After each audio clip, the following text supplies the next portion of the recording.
दुनिया की developing countries में किसानों को मिलने वाली एग्रीकल्चरल सब्सिडी पर अमेरिका और यूरोपीय देशों ने विरोध जताया।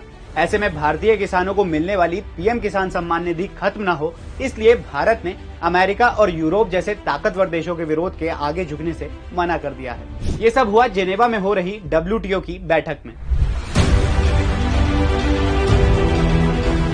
क्या है पूरा मामला, आइए जानते हैं। 12 से 15 जून तक जेनेवा में WTO की बैठक चल रही है, जिसमें 164 मेंबर्स वाले WTO के G33 ग्रुप के 47 देशों ने हिस्सा लिया। भारत की ओर से केंद्रीय मंत्री पीयूष गोयल इस बैठक में शामिल हुए। इस बैठक में 3 अहम मुद्दों पर प्रस्ताव लाने की तैयारी की गई है।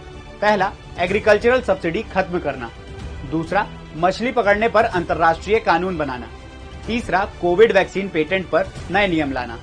जहां अमेरिका, यूरोप और दूसरे ताकतवर देश इन मुद्दों के समर्थन में थे, वहीं भारत ने तीनों ही मुद्दों पर जमकर विरोध किया और ताकतवर देशों के दबाव के बावजूद एग्रीकल्चरल सब्सिडी को खत्म करने से मना कर दिया। WTO यानी वर्ल्ड ट्रेड ऑर्गेनाइजेशन 164 देशों का ऐसा संगठन जो दुनिया भर के देशों के बीच बिजनेस के नियम बनाता है। इसकी शुरुआत 1 जनवरी 1995 में हुई। मुख्यालय स्विट्जरलैंड के जेनेवा में है। अब जानते हैं कि अमेरिका और यूरोप जैसे ताकतवर देश एग्रीकल्चरल सब्सिडी समेत तीनों मुद्दों पर भारत के खिलाफ क्यों हैं?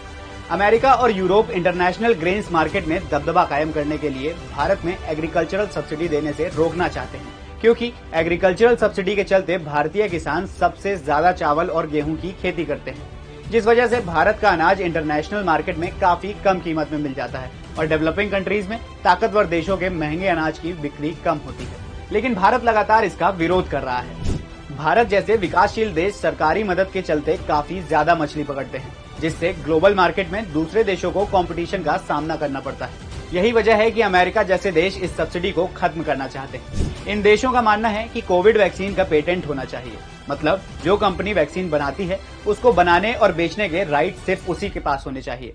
जबकि भारत का मानना है कि वैक्सीन चाहे जो भी कंपनी बनाए, लेकिन उसकी टेक्नोलॉजी बाकी देशों के साथ शेयर की जानी चाहिए। भारत के किसानों को सरकारी मदद या सब्सिडी की कितनी जरूरत है, इसे पंजाब के उदाहरण से समझ सकते हैं। सरकारी रिपोर्ट्स के मुताबिक एक औसत भारतीय किसान परिवार की एनुअल इनकम 77,124 रूपए है, जबकि पंजाबी किसान परिवार की एनुअल इनकम 2,16,708 रूपए, क्योंकि पंजाब के किसानों को सबसे ज्यादा सब्सिडी मिलती है। इसी वजह से भारत सरकार देश के किसानों को बीज से लेकर पानी और बिजली तक सब्सिडी देती है। भले ही सीमा विवाद को लेकर LAC पर भारत और चीन की सेना आमने सामने हो, लेकिन WTO में एग्रीकल्चरल सब्सिडी के खिलाफ पेश प्रस्ताव के मामले में भारत और चीन दोनों साथ आए। इस मामले में भारत को चीन के अलावा WTO के सदस्य 80 देशों का साथ मिल रहा है। और भी ऐसे ही वीडियोस के लिए